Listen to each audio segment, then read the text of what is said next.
தாவேக்காவினுடைய ஒரு மாத கால ஆட்சி குறித்து பேசிக் கொண்டிருக்கிறோம். அரசியல் விமர்சகர் நந்தகுமார் சார், வணக்கம். எப்படி இருந்தது ஒரு மாத கால ஆட்சி? உங்க விமர்சனம், மதிப்பீடு என்ன? நெல்சன், எந்த ஒரு கட்சியா இருந்தாலும் ஒரு 30 நாள்ல ப்ராக்ரஸ் ரிப்போர்ட் கொடுக்குறங்கிறது டூ ஏர்லி. பட் இந்த ஒரு மாசத்துல இவங்க சூப்பரா பண்ணிட்டாங்க இல்ல மோசமா பண்ணிட்டாங்கன்னு எப்படி சொன்னாலும் அது கரெக்டா இருக்காது. ஆனா நம்ம இந்த அரசாங்கம் போகக்கூடிய டைரக்ஷன், அவங்களுடைய பேஸ் எப்படி இருக்குதுன்னு நம்ம பார்க்கும்போது ஒரு மாற்றம் ஏற்பட்டு இருக்கு அப்படிங்கிறத நம்மளால சொல்ல முடியுது.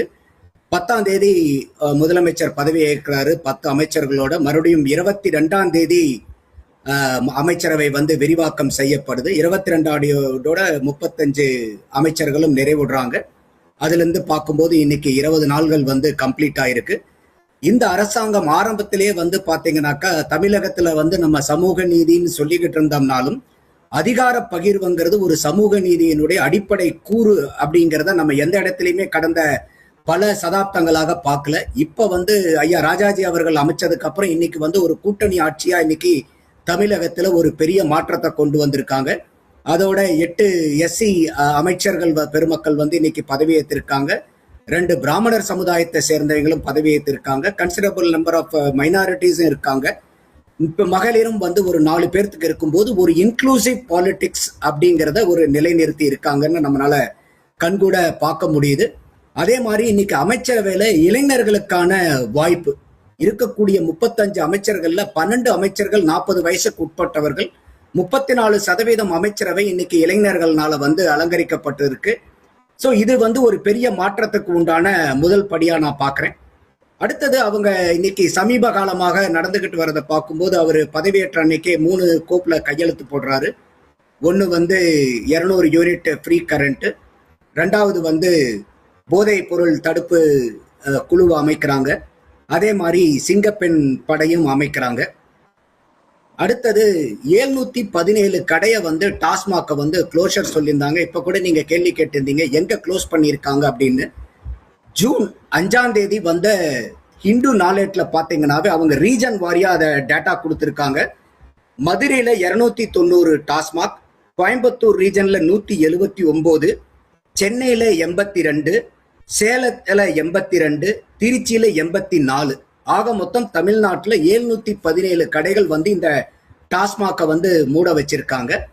அதோட மட்டும் இல்லாம ஏற்கனவே நமக்கு சட்டத்துல 21 வயசுக்கு கீழே இருக்கிறவங்களுக்கு மதுபானம் சப்ளை பண்ணக்கூடாதுங்கிறது இருக்கு. ஆனா இது ஏதுவா அது கொடுத்துக்கிட்டு இருந்தாங்க. இப்ப அதை ஸ்ட்ரிக்டாவே இம்ப்ளிமெண்ட் பண்ணியிருக்காங்க. அந்த டாஸ்மாக்னுடைய கடைகளினுடைய ஆப்ரேட்டிங் டைமிங் இப்ப ரொம்ப ஸ்ட்ரிக்டா ஃபாலோ பண்றாங்க. ஏன்னா என் வீட்டுக்கு வர வழியிலேயே ஒரு கார்னர்ல இங்க டாஸ்மாக் இருக்கு. நாங்க எப்ப லேட்டா வந்தா கூட அந்த டாஸ்மாக் ஃபங்க்ஷன் ஆயிட்டு இருக்கிறத பார்த்துருக்கோம். ஆனா இப்ப பாத்தீங்கன்னாக்கா 10 மணிக்கு மேல அந்த டாஸ்மாக் இல்ல, கடையை மூடிடுறாங்க. இது ஒரு பெரிய மாற்றத்துக்கு உண்டானது. அடுத்தது இந்த கவர்மெண்ட் ஸ்டாஃப்ஸ்க்கு இன்னைக்கு 2% DA இன்க்ரீஸ் பண்ணியிருக்காங்க, ரெட்ராஸ்பெக்டிவ் ஃப்ரம் ஜனவரி 2026. ஸோ அதுல பாத்தீங்கன்னாக்கா உடனடியாக அதுல அவங்க ஒரு அரசாங்க ஊழியர்கள் பயன்படுற அளவுக்கு வச்சிருக்காங்க. அதோட இப்ப சமீபமா கூட செங்கோட்டையன் அவர்கள் பேட்டி கொடுக்கும்போது கூட நம்ம பார்த்தோம், இந்த டிசாஸ்டர் மேனேஜ்மெண்ட் ஃபண்ட் இன்னைக்கு 1000 கோடி ரூபாய் இந்த வருங்கால வரப்போற இந்த மான்சூனுக்காக ஒரு ப்ரோஆக்டிவ் மெஷர்ஸ் எடுக்கிறதுக்காக 1000 கோடி ரூபாய் இன்னைக்கு மத்திய அரசாங்கத்திலிருந்து முன்னெச்சரிக்கை நடவடிக்கையாக ரிலீஸ் பண்ணியிருக்காங்கன்னு. அப்ப இப்ப கூட நம்ம பேசிக்கிட்டு இருந்தோம் எந்த அளவுக்கு அவர் இணக்கமா போறாரு, எந்த அளவுக்கு அவர் பாரதிய ஜனதாவை எதிர்ப்பா காமிக்கிறாருங்கும் போது ஒரு பானை சோற்றுக்கு ஒரு சோறு பதம்ங்கிற மாதிரி எத்தனையோ இதா இருந்தாலும் இன்னைக்கு போய் சாதாரணமா இவங்க ஏற்கனவே இருந்த திமுக மாதிரி பெரிய அளவுக்கு இவர் எதிர்ப்பு அரசியல் செய்யக்கூடிய நபர் அல்ல இவரு. ஆனா உரிமைகளை ரொம்ப அசட்டிவா கேட்கக்கூடிய நபரா தான் தற்போதைய முதலமைச்சர் இருக்காரு. அதனால திமுக கடைபிடித்த முட்டல் மோதல் போக்கை கடைபிடிக்கணுங்கிற அவசியம் இல்லை. நமக்கு தேவையான உரிமையை அசட்டிவா கேட்டு வாங்கினாவே போதும். அதுல இன்னைக்கு ஒரு 1000 கோடி இன்னைக்கு வந்திருக்கு.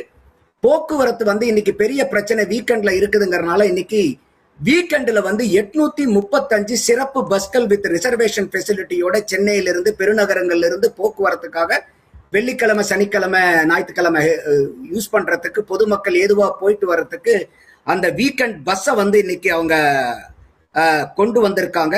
அதோட பாத்தீங்கன்னாக்கா இன்னைக்கு இபியில இன்னைக்கு கரண்ட்ங்கிறது இன்னைக்கு பெரிய பிரச்சனையா இருக்கு. ஏற்கனவே நம்மளுடைய முன்னாள் விவாதத்துல கூட நம்ம இதெல்லாம் பேசி இருக்கிறோம். கட்டாயமா இன்னைக்கு வந்து கரண்ட் கட்டுங்கிறது ஒரு பெரிய பிரச்சனை தமிழ்நாட்டுல. அதுக்காக திமுக ஆட்சியவே பறி கொடுத்ததெல்லாம் நம்ம பார்த்திருக்கோம். இன்னைக்கு இப்ப இருக்கக்கூடிய சிடிஆர் நிர்மல்குமார் அவர்கள் வந்து இதுல திமுக வந்து உள்ளடி வேலை செய்துன்னு சொன்னாலும் அது எப்படிப்பட்டவங்க எது வேலை செஞ்சாலும் மக்களுக்கு உண்டான கரண்ட்டை கொடுக்க வேண்டியது இன்றைய அரசாங்கத்தினுடைய முழு கடமை. அதை புரிஞ்சு இப்ப அவங்க என்ன பண்ணிருக்காங்கன்னா, ஒரு 10 கண்காணிப்பு குழுக்களும் 125 சிறப்பு அந்த ஒரு படை மாதிரி அந்த ரோந்து போறதுக்கு பேட்ரோலிங் போறதுக்கு வந்து அதை 125 இதை வந்து அமைச்சிருக்காங்க. இது வந்து உள்ளபடியே வந்து பெரிய அளவுக்கு ஒரு வரவேற்கக்கூடியது. ஆனா இது வந்து கூடிய விரைவில் இந்த எலக்ட்ரிசிட்டி ப்ராப்ளத்தை சால்வ் பண்ணணும். அடுத்தது மே 14 அன்னைக்கு வந்து தமிழக முதல்வர் விஜய் அவர்கள் வந்து இன்னைக்கு அந்த காட்டனுக்கு இருக்கக்கூடிய அந்த இம்போர்ட் டியூட்டியை வந்து இன்னைக்கு தமிழகத்துல வந்து டெக்ஸ்டைல் இண்டஸ்ட்ரி வந்து இருக்கு, அதுல காட்டன் இம்போர்ட்னால வந்து அது செக்டார் வந்து பாதிக்கப்படுது, அதை வந்து நீங்க வந்து ஸ்கிராப் பண்ணணுங்கிறத வந்து பிரதம மந்திரிக்கு வந்து இப்ப மே 14 கடிதம் எழுதியிருந்தாங்க. இன்னைக்கு சென்ட்ரல் கவர்மெண்ட்ல இருந்தே மே 30 வந்து அனௌன்ஸ்மெண்ட் வந்திருக்கு.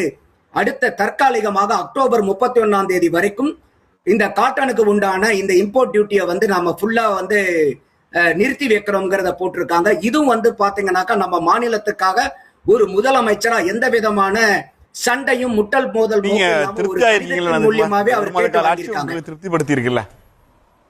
ஆமா, பல இடத்துல வந்து பாத்தீங்கன்னாக்கா நான் அதனாலதான் சொன்னேன், இது வந்து ஒரு டைரக்ஷன் தான் நம்ம பாக்குறோம். இப்பயே வந்து நம்ம ஆகா இது சூப்பர் 100க்கு 99 மார்க்குன்னு கொடுக்க முடியாது, 100க்கு வந்து வெறும் 40 மார்க்குன்னு தான் கொடுக்க முடியாது. ஆனா இப்ப இந்த 30 நாட்கள்ல இந்த அரசாங்கம் எடுத்திருக்கக்கூடிய நடவடிக்கைகள், அதோட வந்து இன்னைக்கு மக்கள் கிட்ட வந்து ஒரு பிரதானமான ஒரு நம்பிக்கை என்னவா இருக்குன்னாக்கா, இன்னைக்கு நித்தம் வந்து பல கான்ட்ராக்டர்ஸ், பல டிபார்ட்மெண்ட்ல இருக்கக்கூடிய கான்ட்ராக்டர்ஸ் வந்து டிவியில வந்து பேசுறது இல்ல, எங்க கிட்ட வந்து கையூட்டு எல்லாம் எதுவும் வேணான்ட்டாங்க, நாங்க முதல்ல அமைச்சர்களுக்கு 10% கொடுக்கணும், எம்எல்ஏக்கு 4% கொடுக்கணும், ஆபீசர்களுக்கு கொடுக்கணும், நாங்க 30-35% எங்களுக்கு இப்படியே போயிடும், அதெல்லாம் எங்களுக்கு தேவையில்லை, பார்ட்டி ஃபண்டு தேவையில்லை, நீங்க உங்களுக்கு கொடுக்கக்கூடிய வேலையை நீங்க கரெக்டா முடிச்சு கொடுக்கணும், அதுல குறைபாடு இருந்தா கட்டாயமா நாங்க வந்து நடவடிக்கை எடுப்போம்னு சொல்லியிருக்காங்க.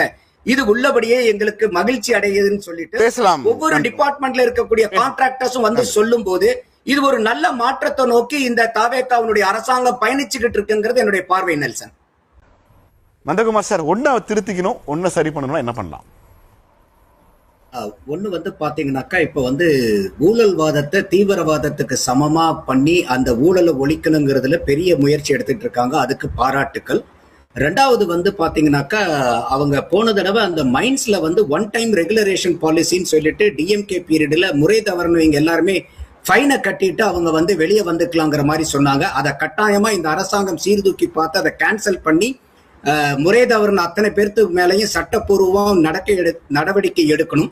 தாவேகா ஆட்சி வந்து என்ன சரி செய்யணுங்கிறத நான் பாக்குறேன்னா, இப்ப பத்திரிகையாளர் கைது, இப்ப உதாரணத்துக்கு மாரிதாஸ் அவர்கள் வந்து கைது செய்யப்பட்டாரு. அவர் பேசினது வந்து சட்டத்துக்கு புறம்பான பேச்சு தான். அவர் சொன்னப்பட்ட ஜான் பிரிட்டோங்கிறது வேற, அவரு குறிப்பிட்ட ஜான் பிரிட்டோவே வேற. இருந்தாலும் அவர் சட்டத்துக்கு புறம்பா நடத்தும் போது அவர் மேல வழக்கு தூடுங்க.